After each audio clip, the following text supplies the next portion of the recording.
Welcome back. I hope you enjoyed your coffee break. Very happy to be back with you after an intense first part of the afternoon. We have actually had an overview of the Sustainability Pledge. We discussed what's in the toolbox. We deep dived into the policy recommendation, part 1 for policymakers. We also looked at the desk and field research that informed the development of the policy recommendation. We have looked also at the communication toolbox for the Sustainability Pledge, a communication toolbox that has been developed in partnership with Città dell'Arte. And now we are moving to the module 3 on the program for the day, which is about the second part of the policy recommendation, and is a more in-depth discussion about the principles, key components of a traceability and transparency approach. This is described in detail in the guidelines that are attached to the policy recommendation, are part of the policy recommendation, and I have the pleasure of having with us Virginia Cram-Martos, CEO of Triangularity, and UNECE project expert. Virginia has been leading the team that has developed the guidelines part of the policy recommendation and will take us through this part of the afternoon. And then we have a second part of this session, more interactive, with Francesca Romana Rinaldi and Joseph Wozniak, and with panelists to discuss a bit more what does this entail for SMEs and for the vulnerables. A discussion around what needs to be put in place to make sure that it works for them. Virginia, the floor is yours.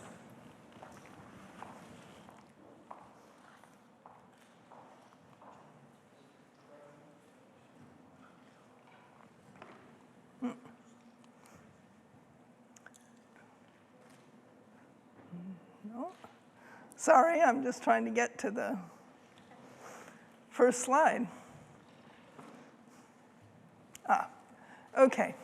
The guidelines have two parts. The first part is relatively short, and it's the traceability principles. The traceability principles have been discussed, many of them this morning, and you'll hear more about them over the next 2 days. So I'm not going to spend a lot of time on the principles. Depends there. However, I did want to cover 2 of them briefly that haven't been discussed very much. One of them is risk-based analysis.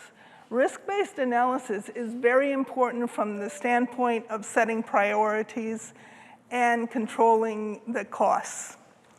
So there'll be more discussion of this, I think, on particular on Thursday, but I wanted to point that out as being a very important aspect to look at. And then the other thing that I wanted to mention briefly is appropriate technology, because listening to their discussions earlier today, it occurred to me that an important multi-stakeholder initiative that some of you might want to consider is looking at developing appropriate technology for incorporating SMEs and micro-enterprises into the value chain. Now, the next topic we're going to discuss are the 9 key traceability concepts. Now, up until now, you have all been talking about traceability more or less in the abstract. Now, I'm going to start talking to you about traceability in concrete terms. What does it mean? What are the things that you have to know about? What are the terms that you should be familiar with when you're discussing traceability? First of all, and you have the claim. So that we're going to discuss in much greater detail tomorrow morning what goes into a claim, what is a good claim. But it's basically a high-level statement about the characteristic of a product that makes it sustainable. But in order to show that that characteristic is true in a trustworthy way, you need to be able to trace the asset as it moves through the value chain. Then, so to trace it, you have to have traceable assets. Traceable assets are what you are tracing. So it could be an individual product. It could be a batch in terms of, for example, what one farmer has harvested from his farm, the output from one particular machine in a factory, or the output of one factory. Or it could be trading units. So trading units are sort of in between the individual and the batches. They're what you trade in. For example, a package of shirts or a container load of thread, whatever unit you actually trade in. What are you buying and selling in your value chain? So as you go through the value chain from the beginning, when you harvest the cotton, through to when you have a suit or a dress or a shoe, at the end, you will change your traceable assets as you move through the value chain. And each time the traceable asset changes in its nature, we call that a transformation. So how do you trace through all of these transformations? That's actually what makes traceability in the textile and leather goods sector more difficult. It's relatively easy. I mean, if you harvest a head of lettuce, it stays a head of lettuce all the way through to the grocery store. But if you're tracing organic cotton, it starts as a little fuzzy ball off of a plant and it ends up in a shirt. And the voyage that it takes to get from the farm to the shirt is what complicates traceability in this sector. And the way that you touched the control by accident, but the way that you trace it is using IDs, and or identification numbers, and I'll talk about that a little bit more in a minute. Then you have logistics units. A logistics unit is important for traceability in the sense that if you package traceable assets into a pallet or into a container and then you ship it somewhere, you'd like to know where it is and to be able to trace it. Now, most logistics companies already have rather advanced systems for traceability. But the trick is that you want to link their traceability number, which is for their container or their pallets, to your traceability numbers, which keep track of your cotton or your shirts or your thread or your fabric. So that's another term. And then we're going to talk to this very key concept in traceability, which is the concept of identifiers. Everything that you want to track has to have an identifier. It's just like a person. You have your name, and maybe you have a social security number or a tax ID, and that number is needed to identify you whenever somebody's trying to trace you or to keep track of you. And so you need that for every traceable asset that you want to keep track of. So how does it work when you're going through these transformations? This is a diagram that tries to show that, where you start with the cotton that has an ID, and then it's transformed into thread, and you link the ID for the cotton to the ID for the thread, and then to the ID for the fabric, and then you can trace back. You don't even have to have all of the IDs, you just have to have the previous one, and then you can link back to the origin. So this is about IDs, and then you want to use IDs that are based on public standards. And the more public and accessible the standards, the better. You don't want to use a standard that people have to pay for to be able to see because then it complicates their whole traceability system. So these are a list of some of the publicly available ID systems, and you can find that in the documentation and in the guidelines. Now, what are the challenges for IDs? There are some real significant challenges. One of them is how do you attach an ID to an output so that you're sure it will travel with the product? And how do you capture the IDs in a cost-effective way so that you can keep track of them? And how do you prevent the use of fraudulent IDs? How do you keep somebody from taking the label off and replacing it with another one? These are all important considerations that have to be taken into account at the moment that you design a system. And it's very important to minimize the cost, especially in the beginning stages of the value chain, because every 5 centimes that you add, it gets doubled as it goes through the supply chain, and people add their markups to the products. Now, now we come to a little bit more technical discussion, which are traceability models. Traceability models are the organization of traceability, the organization of the system of goods, the physical organization as they're going through the value chain in order to be sure that you get the results that you want in terms of traceability and what's possible. One of them, which is sort of maybe an ideal, is product segregation. That means you have always your sustainable products physically separated from your unsustainable products, so that there's no mistake about what's sustainable and what's not. And within that, there are two further breakdowns. You have a bulk commodity model, which allows you to mix sustainable products from from different suppliers. So maybe you have sustainable cotton, and you have it from 4 different farms, and you mix it up. But it's all sustainable.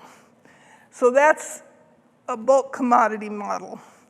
And then you have what's called an identity preservation model, and that's if you want to be able to say to the consumer, your shirt came from this farm in this country. And if you want to be able to preserve the identity, then you have to keep the goods separate for that farm all the way through the supply chain. That's a rather expensive model, so you have to think about it, but it's one that is used sometimes. Then you have what's called a mass balance model, and this is a model that's often used because of the way that some supply chains are organized, which don't really allow you to separate out the sustainable from the unsustainable products. Take, for example, something like grain.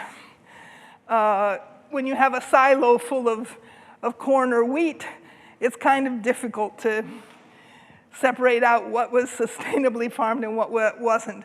So what they do there is they have what's called a mass balance system, where they have an accounting structure that keeps a strict track of what goes in, what part is sustainable, what part is unsustainable, and you know it's 55% of this grain is sustainably farmed and 45% isn't. And then your claim has, on your package or your chocolate or whatever, says 50% sustainable farmed wheat or chocolate or whatever it happens to be. And then you have the book and claim model. The book and claim model is when neither of those works. The most common example that's given is electricity. It's absolutely impossible with electricity to keep track of where it comes from and which part's sustainable and which part is not sustainable. And so you, you have the inputs, and then to make a claim, you purchase what are called sustainable certificates. And those sustainable certificates are given to those suppliers that create sustainable products. So they sell their product at the same price as everyone else into the system, but then because they can show that they were sustainable producers, they get an extra premium for their goods, which encourages other suppliers to do the same. The only problem with this is it's a system that it's the easiest to cheat. So you have to have somebody who's doing the accounting who keeps careful track of what's being sold and what's being claimed. Then the next important concept is the concept of events. As you have a traceability system, you have points where you want to collect data. And every activity or point where you want to collect data is called an event. And for that event, you want to collect 5 pieces of information. Who, where, when, what, and why, which could also be how. And I'll give you an example here. Well, no, this isn't the example yet, but you have 4 different kinds of events. You have the transformation events, which I mentioned earlier, which is when you take cotton and you spin it into thread, that's transformed, then you weave it into fabric, that's another transformation. You have aggregation or disaggregation events. That's when you package things into logistics units or you unpackage them. And then you have transaction events, which is when something is sold from one party to another party, so that's more of a legal event. And then you have object events, which are events that you want to record and they don't fall into the other categories. So it's sort of the et cetera kind. So here's an example where thread is being woven into fabric. So the who would be the company who's doing the weaving, and it could also include the employee ID for the machine operator. Then you have the facility's location. Where was it? It could be in general, or it could be down to the point of, what machine or what building in a facility it was done in. You have the date and time. That's usually pretty easy. You have the what, and the what is the input IDs. So the IDs for all of the inputs and the IDs for all of the outputs. And then you have the why, and that could be a purchase order.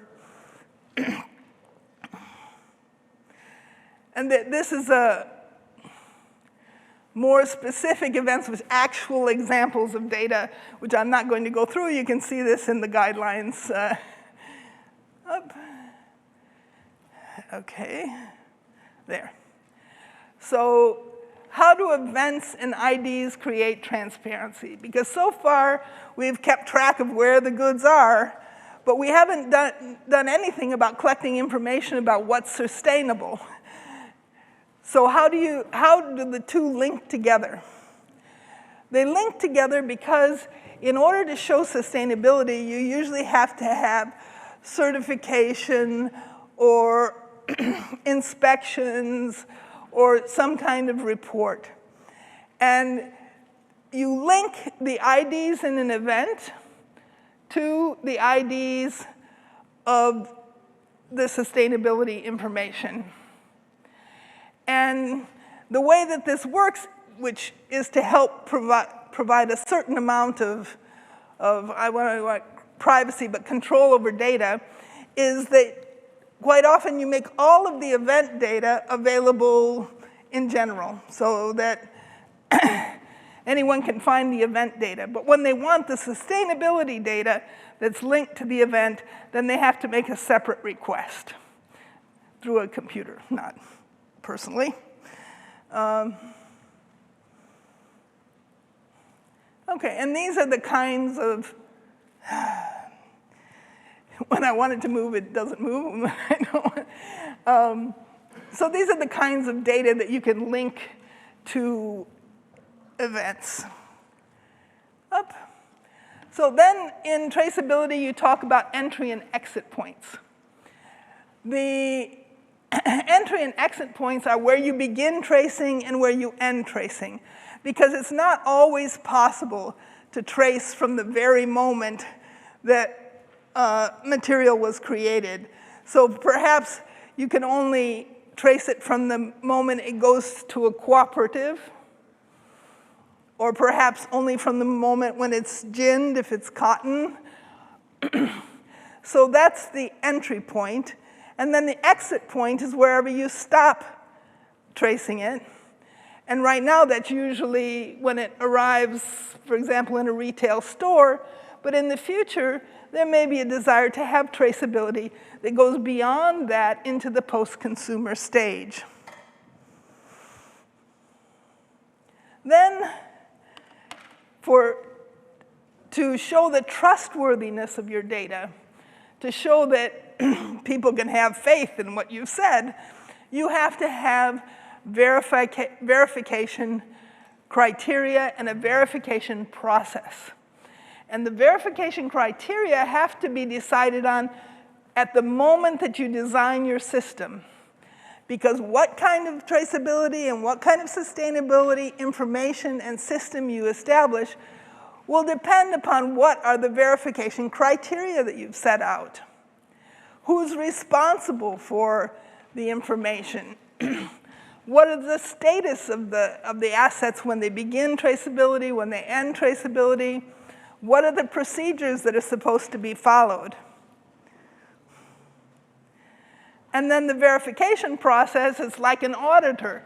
You have your accounting rules, so your accounting rules are your verification criteria, and then you have your auditors who come in who do a verification of your process.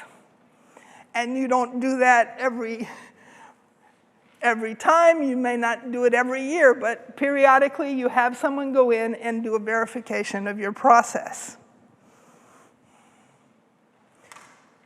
So now we're going to go to cost allocation and incentives. So when you're developing a system, you have to think about who are all of your stakeholders, going all the way down through your tier 3, 4, 5 suppliers, to think about how they're going to be involved and where the costs are going to be assigned, because traceability, unfortunately, is not free. It has a cost. And so you need to think about who's making the most profit from having traceability.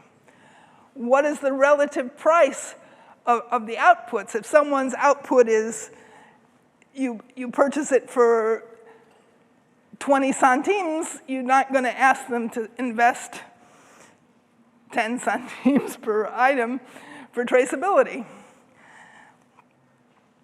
And then the allocation of benefits.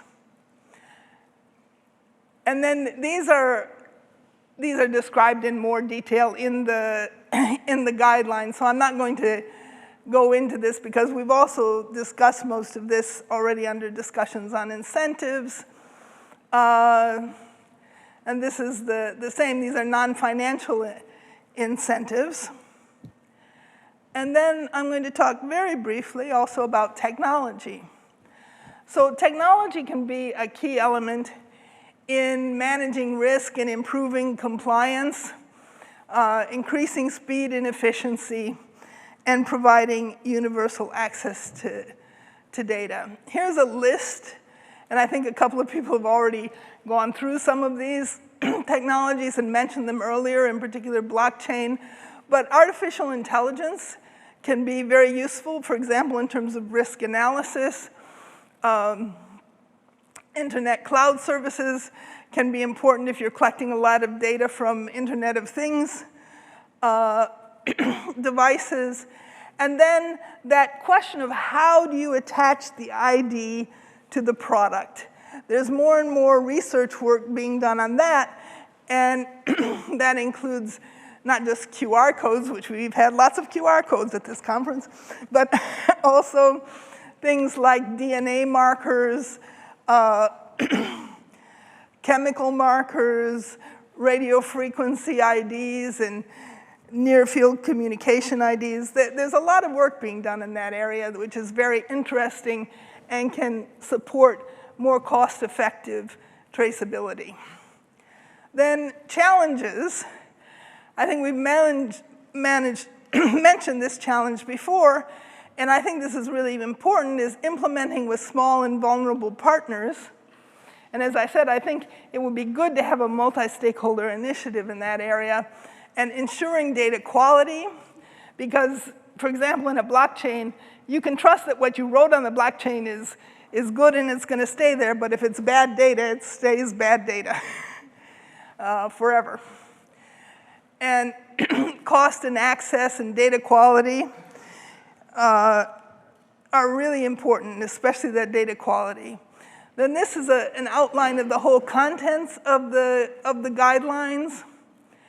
And I invite you to take a look at it. It's 30 pages. This was just sort of like a highlight of the 30 pages for you to think about. And I hope that we're not going to have time for any discussion. But I hope that this was interesting and that you find the guidelines useful. Thank you.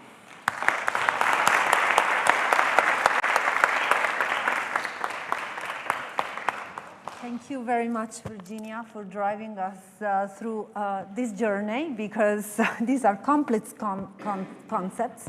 But as you said, it's very important to start to get familiar with concepts and terminology if we really want to do traceability. So that was like a flavor of it. The guidelines are published, are available. We invite you to go through. It's all, I would say, well explained and detailed in the guidelines.